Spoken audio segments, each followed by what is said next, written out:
नमस्कार।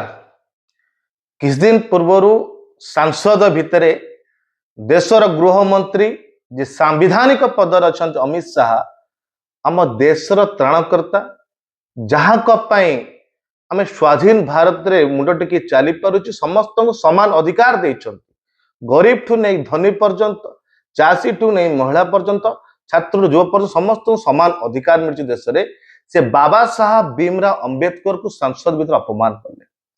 दावी करागला भूल करिच अपमान करिच क्षमा प्रार्थना करते पदर इस्तीफा दियंतु।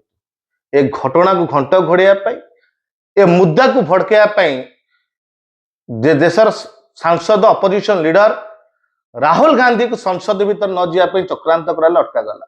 निज भितर बिड़ाबिड़ी पड़ी आहत कही उड़ीसार बालेश्वर सांसद प्रताप षडंगी को नेकी हॉस्पिटल रखा जाए। आज जाए किंतु ताको मेडिकल रिपोर्ट को सार्वजनिक करा जाउ नाही कि सीसीटीवी फुटेज को सार्वजनिक करा जाउ नाही। सारा देश सारा चर्चा हो ए घटना को नहीं, किंतु ताको मेडिकल रिपोर्ट की फुटेज सार्वजनिक करा जाउ नाही। कि जा देखिछु आमे वीडियो फोटो देखिबा पाउछु सेमित किता आघात देखा जाउ नाही कि केबे पट्टी बांधिक रहउछन के पट्टी खोलिक रहउछन। बीजेपी इतिहास अच्छी निज स्वार्थ पाई बलिदान दे निज लोक बलिदान दे देवार।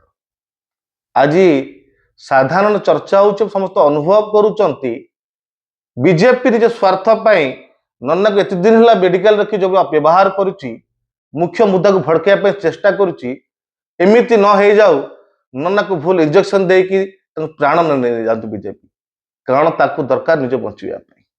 आज आम चिंता प्रकट करुचु ओडिया हिसाब रे आम चिंता प्रकट करुचु निज स्वार्थ में नन्ना को बलिदान न दिंतु बीजेपी। नन्ना को अनुरोध आप गाँव को चली आसतु, गाँव में रुहतु। आप जो ड्रामा कले ए ड्रामा टिके बंद करूँ, कारण आप इतिहास अच्छे ड्रामा कर।